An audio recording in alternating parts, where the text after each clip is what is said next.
Hi, now we are going to discuss about the loop diuretics. Actually, we are going to start with diuretics, okay? So, first let us talk about the loop diuretics because loop diuretics have most profound diuresis than any other diuretics. So, this is known as high ceiling diuretics. Actually, diuretics are also known as water pills. Now, let's discuss about the mechanism of action. Loop diuretics inhibit the sodium potassium 2 chloride channel in the luminal co-transporter. Okay, they are co-transporters which are present in thick ascending limb of loop of Henle in the nephron. So, water electrolyte excretion may be increased several times over that observed with thiazide diuretics. So now, how does it work? When we take the loop diuretics, it depends upon the dose and magnitude of fluid accumulation by the dose. Okay. Then let's see. Because loop diuretics produce most profound diuresis, historically they have been referred to as high ceiling diuretics, as I said you. Okay. Useful in patients of renal insufficiency. Now let's see the detail of mechanism of action. See this diagram. I'm going to explain here.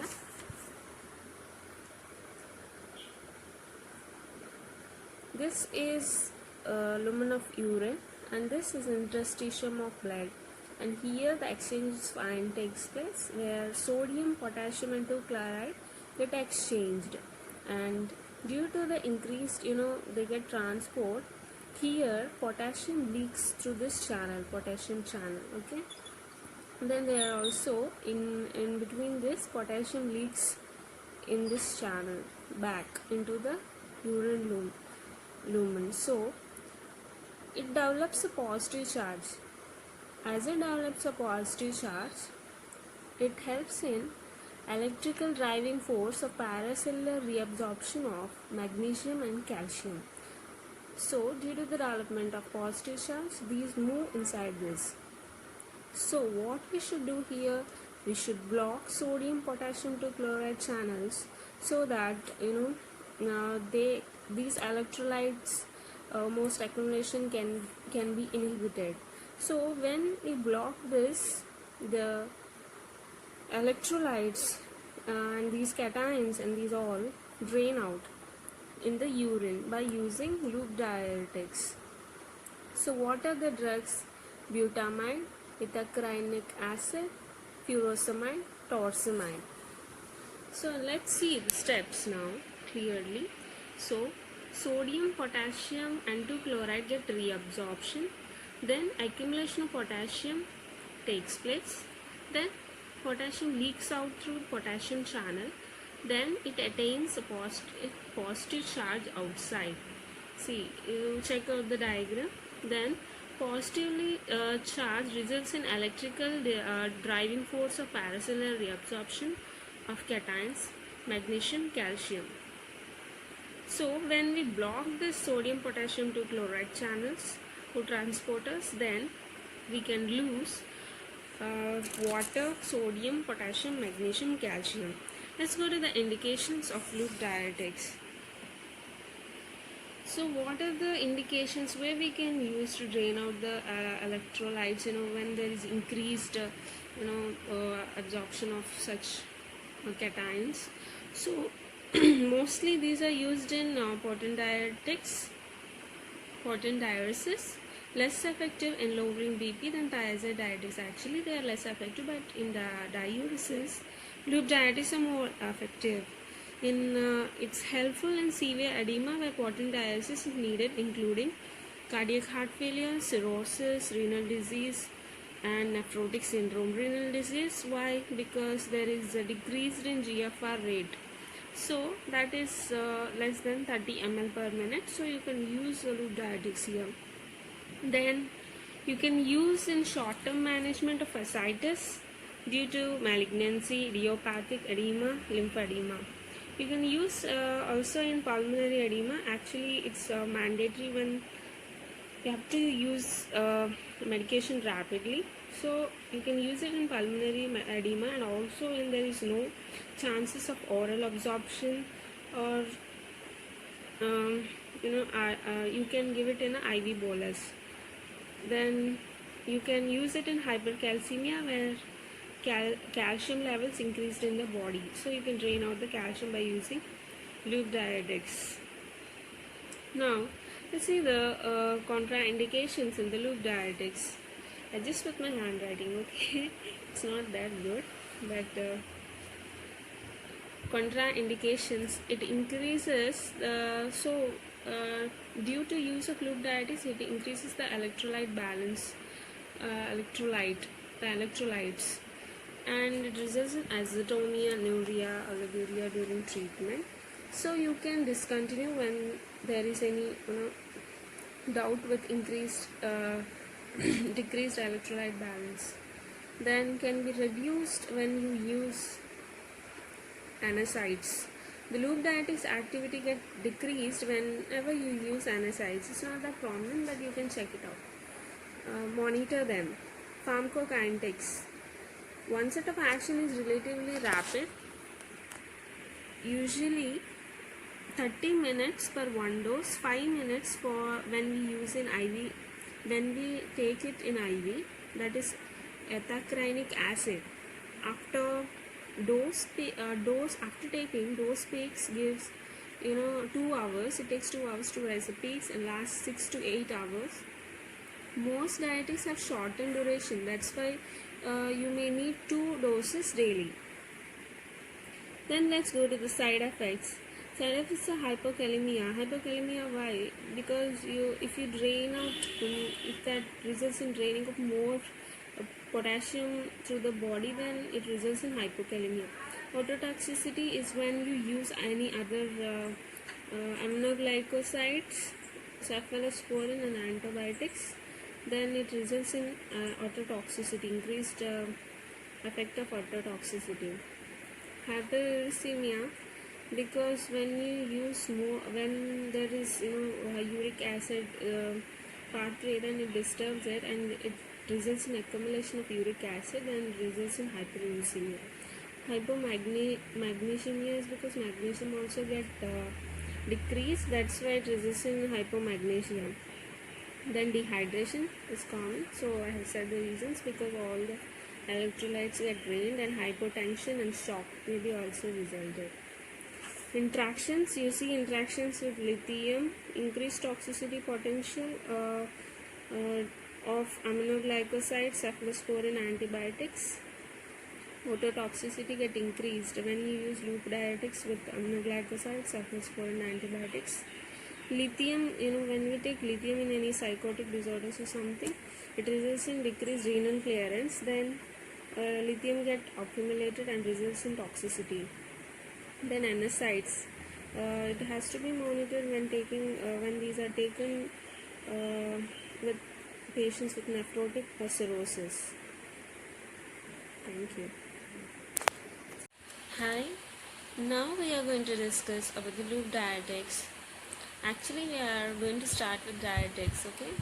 So first let us talk about the loop diuretics, because loop diuretics have most profound diuresis than any other diuretics. So this is known as high ceiling diuretics.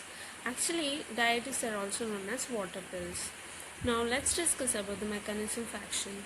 Loop diuretics inhibit the sodium potassium to chloride channel in the luminal co-transporter. Okay, they are co-transporters which are present in thick ascending limb of loop of Henle in the nephron.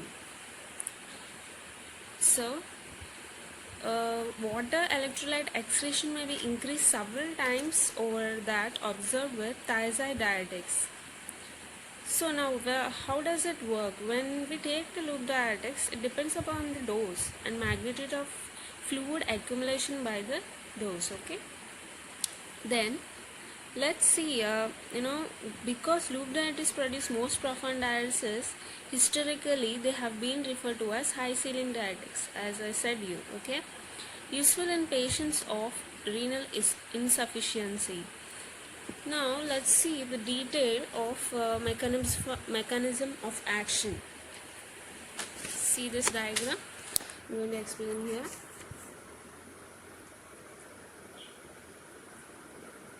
This is lumen of urine, and this is interstitium of blood. And here the exchange of ion takes place, where sodium, potassium, and 2 chloride get exchanged. And due to the increased, they get transport. Here potassium leaks through this channel, potassium channel. Okay. Then there are also in between this, potassium leaks in this channel back into the urine lumen. So it develops a positive charge. As it develops a positive charge, it helps in electrical driving force of paracellular reabsorption of magnesium and calcium. So due to the development of positive charge, these move inside this. So what we should do here, we should block sodium potassium 2 chloride channels, so that these electrolytes most accumulation can be inhibited. So when we block this, the electrolytes and these cations and these all drain out in the urine by using loop diuretics. So what are the drugs? Butamide, ethacrynic acid, furosemide, torsemide. So let's see the steps now clearly. So sodium, potassium and 2 chloride get reabsorption. Then accumulation of potassium takes place. Then potassium leaks out through potassium channel. Then it attains a positive charge outside. See, you check out the diagram. Then positively charged results in electrical driving force of paracellular reabsorption of cations, magnesium, calcium. So when we block the sodium potassium 2 chloride channels to transporters, then we can lose water, sodium, potassium, magnesium, calcium. Let's go to the indications of loop diuretics. So what are the indications where we can use to drain out the electrolytes, when there is increased absorption of such cations? So mostly these are used in potent diuretics, potent diuresis, less effective in lowering BP than thiazide diuretics. Actually they are less effective, but in the diuresis, loop diuretics are more effective. It's helpful in severe edema where potent diuresis is needed, including cardiac heart failure, cirrhosis, renal disease and nephrotic syndrome. Renal disease, why? Because there is a decreased in GFR rate, so that is less than 30 ml per minute, so you can use loop diuretics here. Then you can use in short-term management of ascites due to malignancy, idiopathic edema, lymphedema. You can use also in pulmonary edema. Actually it's mandatory when you have to use medication rapidly, so you can use it in pulmonary edema, and also when there is no chances of oral absorption, or you can give it in an IV bolus. Then you can use it in hypercalcemia where calcium levels increased in the body, so you can drain out the calcium by using loop diuretics. Now let's see the contraindications in the loop diuretics. I just put my handwriting, okay? It's not that good, but contraindications, it increases